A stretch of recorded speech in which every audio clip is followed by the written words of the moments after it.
Wah, videografer tidak selamat kali ini.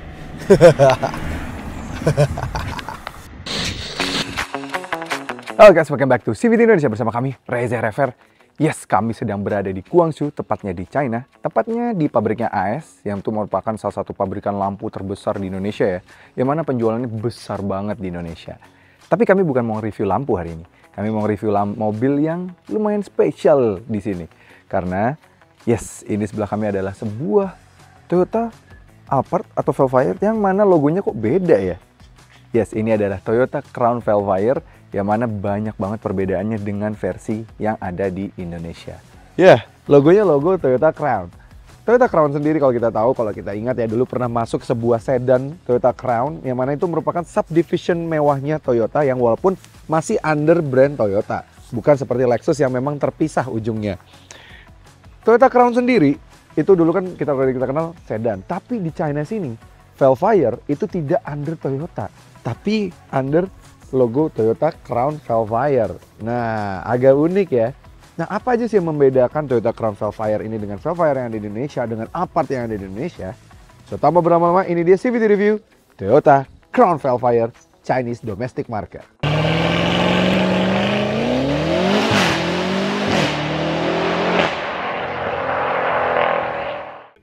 Toyota Crown Vellfire di China itu sebuah barang mewah, yes. Bahkan katanya untuk mendapatkan Crown Vellfire ini bahkan harus berebut. Antrinya indenya panjang banget karena memang ini salah satu market terbesar Toyota Vellfire Alphard di dunia. Makanya Jepang sampai mereka membuat Lexus LM pertama kali kan juga di China waktu itu ya.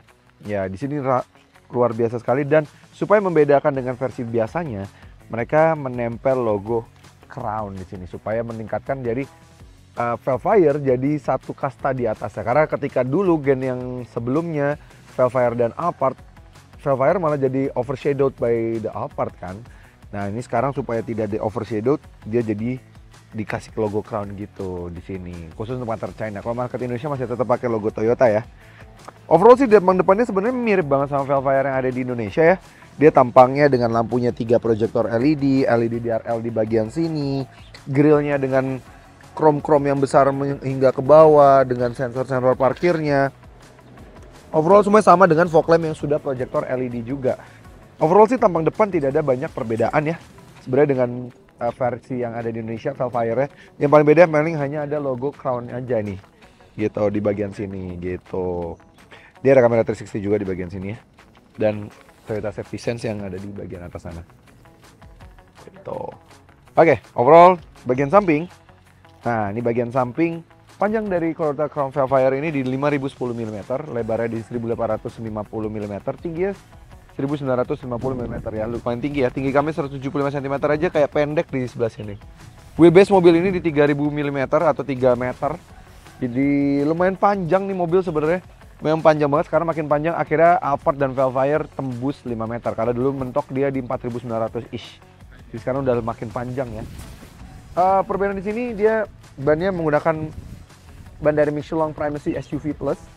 Dia konfigurasinya 225 55 R19 di 19 inci dengan konfigurasi dual tone seperti ini, dan ada logo Crown-nya juga di bagian situ. Keren. Sama seperti di Indonesia, dia logo hatch-nya karena Vellfire tuh selalu hybrid, only hybrid kan di Indonesia. Jadi ini logo hybrid Toyota yang baru yang justru pertama kali ada tuh di Indonesia loh, justru. Nah ini udah ada di sini.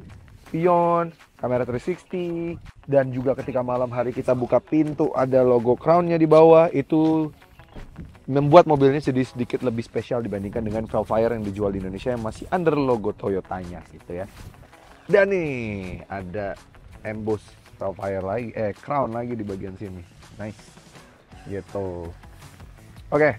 Di bagian samping dia dapat side skirt gini ya, dengan ada chrome-nya di bagian bawah. Terus di bagian samping, ini tombol untuk pembukaan power tailgate-nya. Karena dia ada setir kiri, oh di sini pembukaan di sebelah kiri gitu. Jadi untuk membuka power tailgate. Overall design dari depan, samping, belakang memang banyak perbedaan hanya pada logo-logonya saja dan embossnya di bagian belakang yang mana tulisannya jadi Crown Vellfire. Overall sih banyak miripnya ya sama Toyota Vellfire yang dijual di Indonesia. Saya memang yang di Indonesia hanya tulisannya Toyota Velfire aja. Dan di belakang sini juga ada logo E4 karena memang mobil ini sudah diimbuhi dengan teknologi all-wheel drive. Jadi beda sama yang di Indonesia. Sebelum kita bahas the main chair of this car, yaitu di tengah sini pallet seats ya, kita ke baris 3 dulu yuk. Caranya, pokoknya kalau untuk masuk ke baris 3, itu dari yang dengan konfigurasi executive lounge, itu kalian kalau di Indonesia mungkin selalu yang di bagian setir kanan. Kalau di setir kiri, di bagian setir kiri. Pokoknya selalu yang sisi sebelah atau belakang persisnya driver gitu ya. Jadi untuk mundurin tinggal majuin aja gini. Nah, karena kan tengah ini padat nih joknya. Gak bisa adjust space lagi, nggak ada aisle lagi untuk masuk ke belakang kalau yang konfigurasi pilot seat seperti ini. Nah, jadi cara majunya tinggal pencet aja tombol yang ada di bagian sini gitu ya. Dan ruang terbuka di bagian belakang. Yes. Oke. Ini dia baris 3-nya, dan kalau kalian mau mundurin baris 3-nya supaya bisa kembali ke posisi semula, tinggal diginin aja, tarik. Oke. Nah, ini dia baris 3-nya. Ini baris 3-nya emang lega banget ya kalau kalian mau bagi-bagi legroom sama penumpang baris 2. Nih kalian, gua duduk bagian sini gitu misalnya. Nih, ini kita mundurin ya, bisa dimundurin juga. Segini aja deh nih misalnya. Ini depan udah lega banget nih. Ini kami dapat legroom sih sekitar 1, 2, 5, 10, 12 jari. Wah, ini lega banget. Memang jadi sedikit bagasinya jadi agak sedikit terkorbankan, jadi tinggal 148 liter. Tapi kan dia karena bentuknya kotak, kalian masih bisa bawa koper yang lumayan besar sebenarnya, diberdirikan gitu ya. Gitu. Dan kalau kalian misalnya merasa ini terlalu mundur pun, sebenarnya ini juga masih bisa dimajukan gitu. Nah, ini begini pun, jadi kalian masih bisa memberikan ruangan ke baris 3-nya gitu. Jadi maju begini pun rasanya masih cukup dapat legroom yang lega banget. Dan ini kalau mundur pun jaraknya lumayan jauh kalau mau lihat ya. Nih, tuh. Jaraknya segini nih. Lumayan jauh banget gitu. Di belakang ada 2 cup holder, ada 2 USB-A dan USB-C socket. Dan di belakang situ tadi ya sudah ada colokan rumah juga. Jadi colokan rumah ada di tengah satu sana depan. Ini juga ada tuh. Dan ada di belakang sana. Dan ada 2 memory seat tuh di belakang sana untuk memori ketinggian dari headroomnya. Power tailgate-nya gitu. Dan ini ada sebuah cup holder, ada sunscreen di sini, jadi keren banget ya. Jadi even baris ketiga tetap dapatkan privacy. Luar biasa. Gitu. Dan ini kalau ini jarak legroom kami kalau ini dibikin paling maju. Masih ada sekitar 5 jari, guys. Tapi kalau kalian misalnya mau mundurin, ini tingginya Gopas nyaman banget ya. Oh, ini masih banyak banget. Tuh, ya. Gopas tuh tingginya 182 cm. Masih ada 12 jari. Dan kalau gue duduk sebelah sini deh, jadi belakang gue ya. Jaraknya jauh banget ini. Luar biasa sih, memang. Tapi memang tidak selega rival-rival asal China yang baru-baru ya. Yes, benar. Kayak si siapa? Ya Zeekr, Maxus, Denza gitu ya. Tapi kalau Denza menurut kami lebih lega ini sih. Denza lumayan kurang lega. Denza sempit sih. Ini lega banget di belakang. Dan dia masih mendapatkan lampu hingga ke bagian belakang. Dan masih ada kayak ruang penyimpanan untuk tisu nih. Lucu ya. Sebenarnya di sini lampunya sampai belakang. Jadi kayak konsolnya tuh sekarang jadi kayak di tengah gitu hingga ke bagian belakang. Kalau menurut kami sih ini agak ganggu ya. Jadi sekarang kan Toyota tuh bisa punya alasan untuk membelah sunroof di bagian atas sini. Kesannya kalau orang lihat dari bawah, kesannya tuh sunroofnya kebelah sama center console. Padahal kacanya nyambung dari atas ke kiri. Iya. Tapi actualnya kacanya tuh memang cuma di bagian sini dan di bagian sini doang. Nanti kita lihatin dari atas ya. Bener-bener kacanya tuh beneran juga cuma dipotong kanan dan kiri. Memang cut cost banget nih bagian ini. Sayang padahal dulu kita ingat banget sunroof di bagian sana, di tengah, di depan ada sunroof, di belakang ada sunroof. Iya. Oke, Pak Presiden jadi nggak pakai ini lagi kan nggak bisa dada-dada ke rakyat. Oke, ini dia inti dari kursi baris keduanya dari mobil ini tuh di tengah sini karena dia sudah pilot seat dan memang konfigurasinya executive lounge. Kalau di Alphard dan Velfire ini adalah yang varian paling mewahnya. Jadi memang executive lounge dari dulu ya. Kalau dulu kan pernah kita lihat ada yang varian 3500 cc executive lounge gitu ya. Nah, ini sekarang Velfire jadi memang dengan konfigurasi executive lounge. Di Indonesia juga seperti itu. Walaupun di Indonesia tidak di yang varian Crown Velfire, hanya Toyota Velfire saja. Jadi ada beberapa yang menurut kami dapat adjustment di sini lebih mewah. Mulai dari kita kalau masuk, kita memberikan bantal yang sangat lembut ini dengan logo Crown-nya.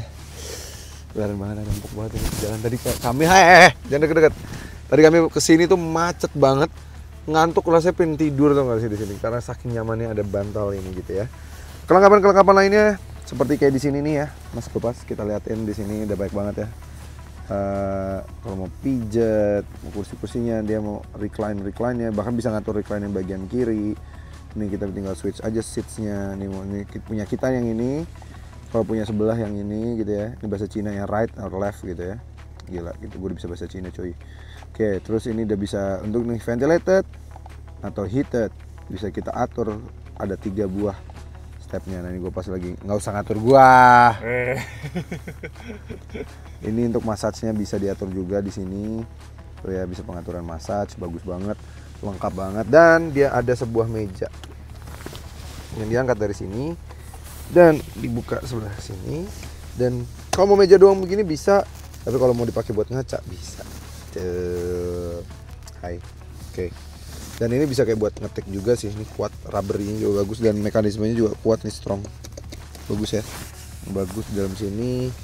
Dan kalau kalian mau lihat nih, ini ada colokan rumah yang tadi kami bilang. Ini ya, ada ruang penyimpanan di bagian sini, bisa ditutup juga, dan ada ruang penyimpanan di tengah sini untuk naruh tisu atau naruh apapun gitu ya. Itu bentuknya kayak Alphard yang sebelumnya sih. Mirip sih, banyak miripnya ya. Nah ini nih konsol-konsol yang tengah nih yang kami bilang tadi. Ini kita bisa menyalakan ambient light ya, colornya di sini kita menyalain, mau pilih warnanya, mau diterangin, atau segala macam gitu ya, bisa di bagian sini. Dan ini untuk pembukaan pintunya. Jadi kalau pintu, kami bingung pintunya kenapa double ada konsol di sini, coba biar tombolnya rame sini fix. Tuh kan kita juga bisa akses dari sini. Ngapain akses dari sini? Aneh nih, tombol-tombol yang tidak penting menurut kami. Nih ya, gitu. Dan juga bahkan untuk buka power window juga bisa dari sini. Ini buat apa gitu loh, ada di sini.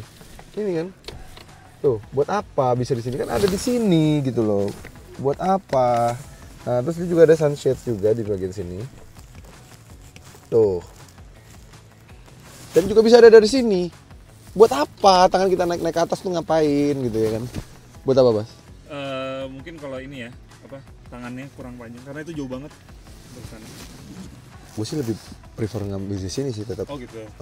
Karena ini tangan kan pegel nih terus. Kalau gue ngerasa jauh, padahal tangan gue panjang. Panjang. Ini ada seat entertainment, kita bisa buka dari lewat sini. Ini bisa diaktifin juga. Nih ya. Ini bahkan kita bisa ngaktifin sunshades juga dari layar tengah. Jadi kalian sunshade yang belakang bisa diaktifin dari belakang sini, bisa kita tarik. Ini juga bisa kita tarik. Ini bisa kita deactivate. Tuh. Lengkap banget sih ini.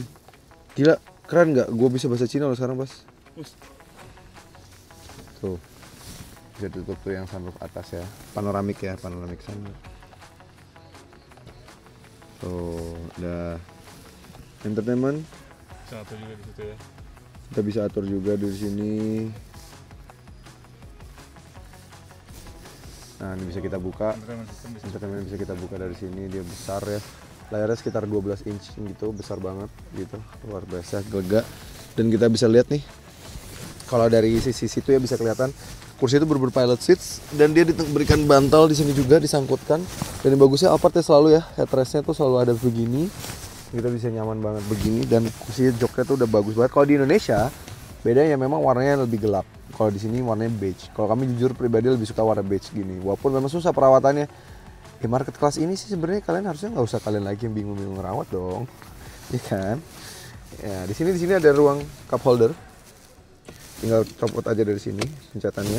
Mau tombol ventilated dan heated seats-nya juga bisa diakses dari sini dan pengaturan untuk recline dan juga full dengan ottoman-nya tuh juga bisa diatur dari bagian sini. Jadi kalau mau kalian bener-bener kayak pejabat banget, wah nih ya.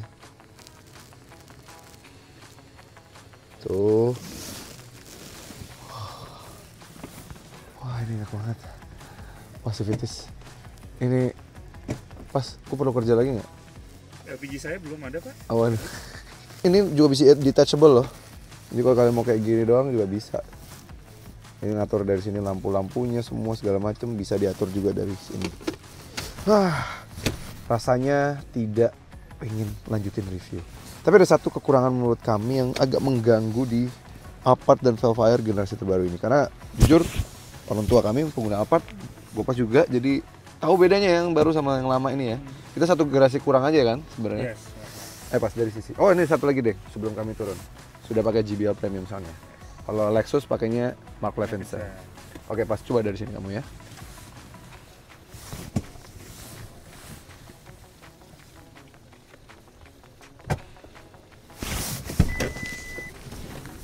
Hal yang mengganggu ketika pengen keluar dari mobil ini sekarang jadi sampai bawah dan menurut kami ini sangat bahaya sekali. Kami udah kena sekali dan pas banget kena dengkul kami dan pas kena saraf pas turun jadi kayak langsung lemes gitu dengkulnya. Karena ini ya, set, nah kan itu aja kami tanpa disengaja loh itu. Ini kena beneran. Karena begini nih posisinya. Ini aja udah paling mundur bukan dimajuin lagi. Lihat, dengkul kami langsung kena di sini. Ini agak bahaya sih sebenarnya menurut kami. Ngapain dilus-lus?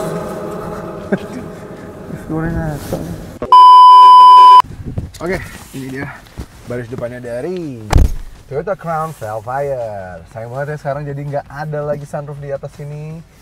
Jadi ya atap biasa bahkan.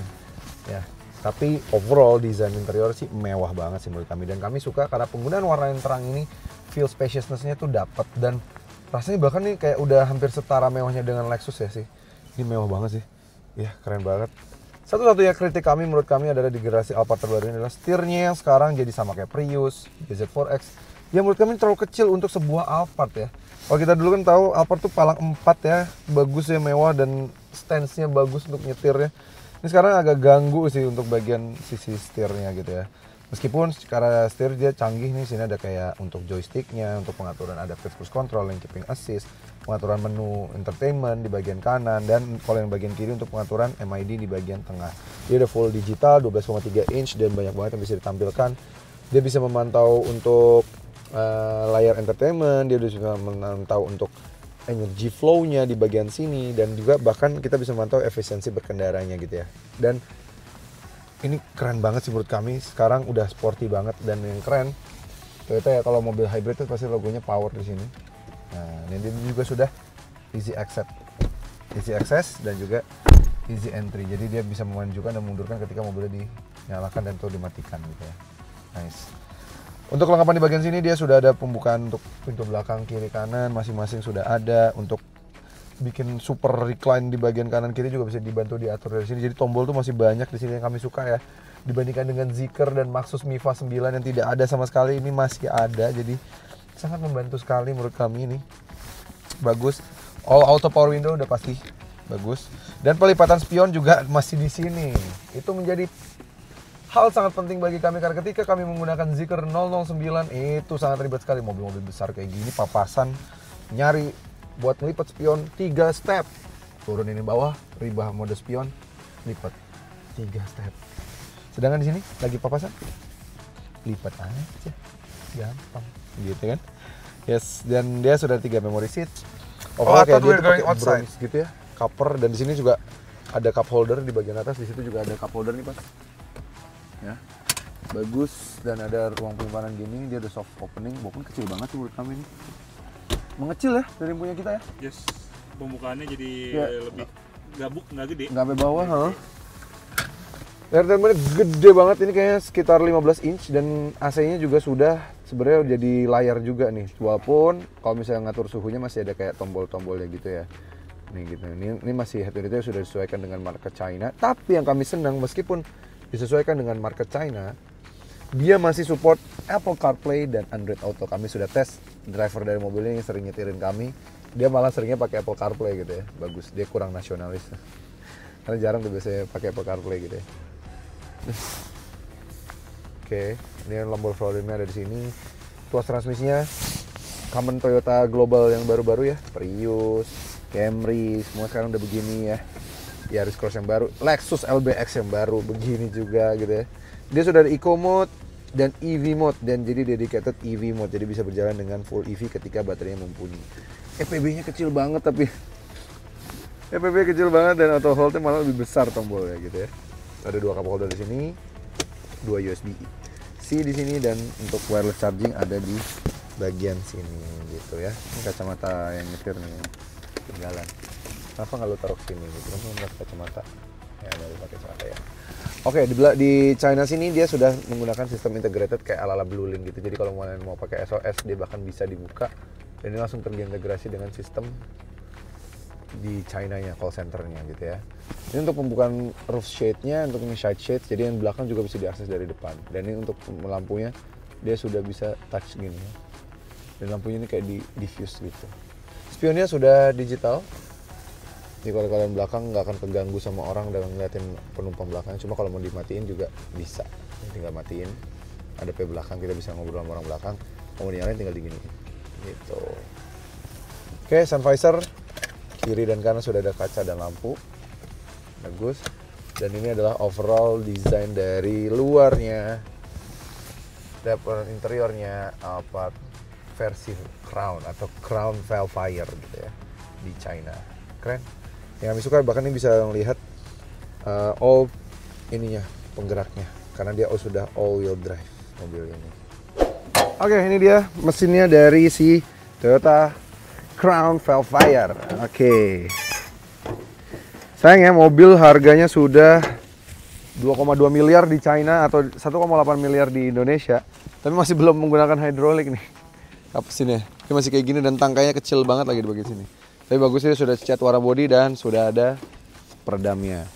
Dia menggunakan mesin 2500 cc hybrid, tenaganya di 274 horsepower dan torsinya di 430 Nm gitu kalau di combine gitu ya dari hybridnya.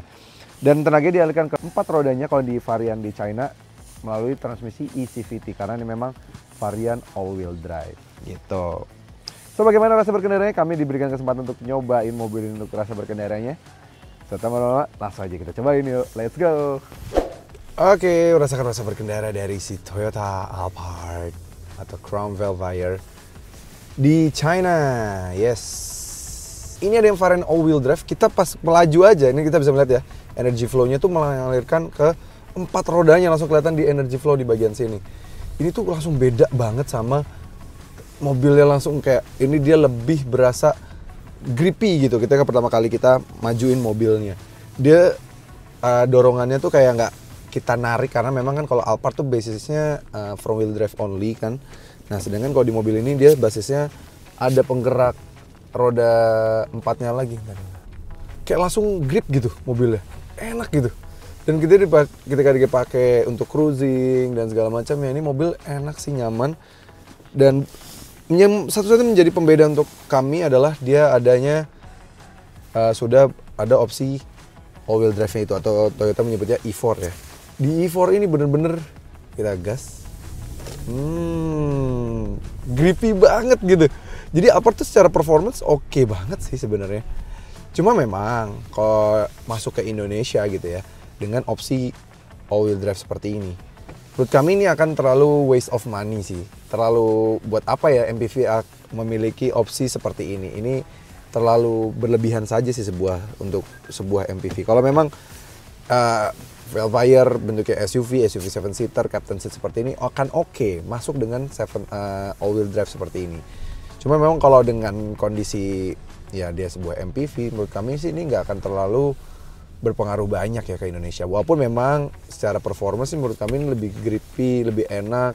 Ketika kita berakselerasi lebih enak. Apalagi kan memang dia ada beberapa mode berkendara ya. Dia ada normal mode, ada power mode. Jadi ketika kita nyalain power mode, ini di bagian sini ada tombolnya di PWR mode ini tuh wah langsung dia lebih galak lagi. Jadi berbahu-membahu antara listrik dan juga motor tenaga bensinnya untuk menggerakkan mobil. Dan dia juga sudah ada pedal shiftnya gitu ya.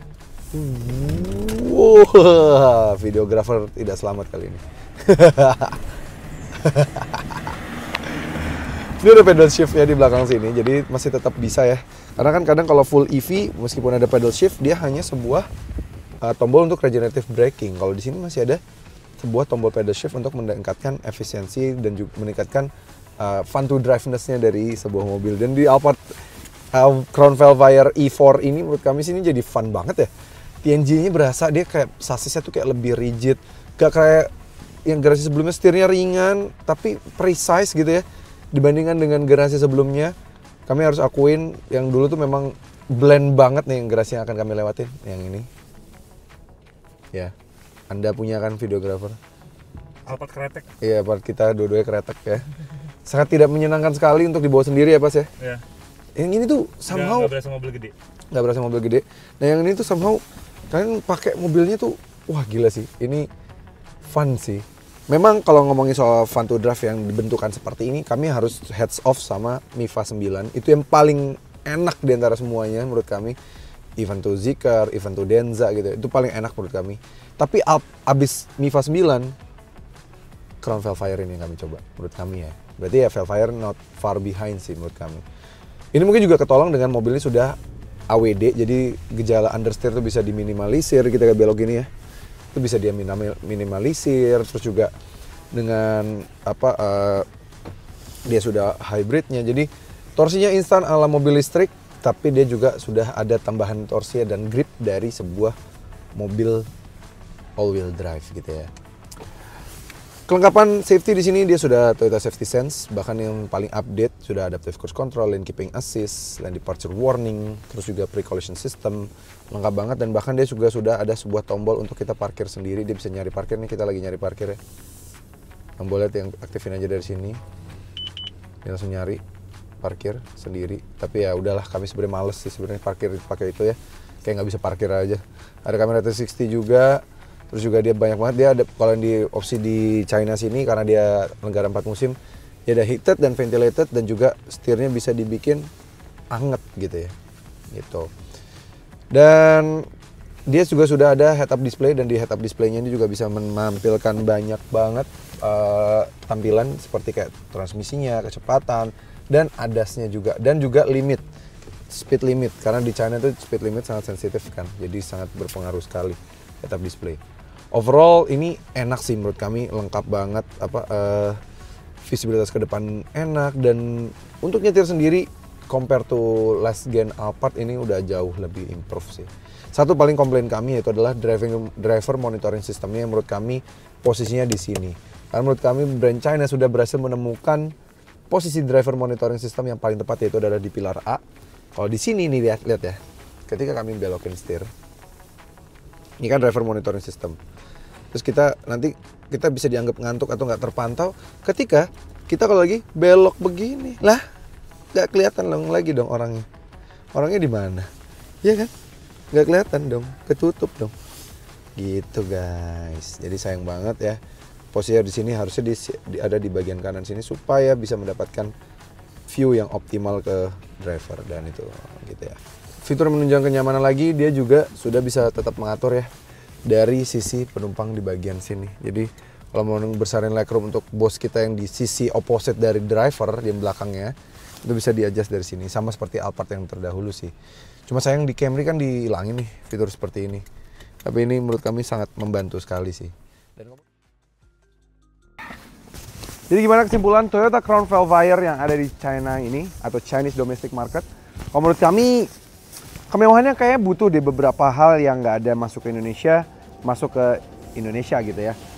Karena menurut kami ya harga Velfire di Indonesia udah lumayan mahal. Kami sih sangat berharap sekali bisa dengan warna beige seperti ini masuk ke Indonesia karena feel spaciousness-nya tuh dapat banget dan beberapa hal konvensional yang masih masuk di sini seperti kayak tombol masih banyak itu masih lebih safety dibandingkan dengan full yang ada di layar seperti di rival-rival seperti Zeekr 009 atau Maxus Mifa 9 yang pernah kami review gitu ya. Dan Denza juga seperti itu gitu. Itu agak ganggu banget sih sebenarnya, bahaya gitu. Tapi overall dengan tampang seperti ini, interiornya desainnya warnanya beige seperti ini, kami berharap ini bisa masuk ke Indonesia. Tapi kami satu hal aja yang nggak terlalu butuh menurut kami di Indonesia, yaitu adalah all-wheel drive-nya. Karena sebuah MPV seperti ini tidak dibutuhkan all-wheel drive, apalagi di negara seperti Indonesia yang tidak ada musim salju atau springnya yang licin ketika saat itu. Jadi menurut kami spesifikasinya sudah sama dan dengan harga yang lebih mahal di China ini mungkin karena memang yang masuk ke sini adalah yang varian 2,2 miliar dan mendapatkan kemewahan ala Toyota Crown ya gitu. So itu aja review kami dari Toyota Crown Velfire Chinese Domestic Market. Gimana menurut para CVTs? Menarik gak mobil ini? Tulis kolom komentar ya. So Thank you banget sudah menonton. Jangan lupa like video ini, subscribe ke channel YouTube CVT Indonesia dan nyalakan lonceng notifikasi. Dan juga ke Instagram kami di @cvt.indonesia. Dan bagi kalian tertarik untuk meminang Toyota Velfire atau Toyota Alphard bisa melalui website kami di cvtindonesia.co.id. Yang pastinya itu masih setir kanan ya, bukan yang setir kiri seperti di sini. Salam sobat setir, enggak bukan. Oke, sampai ketemu lagi di video berikutnya.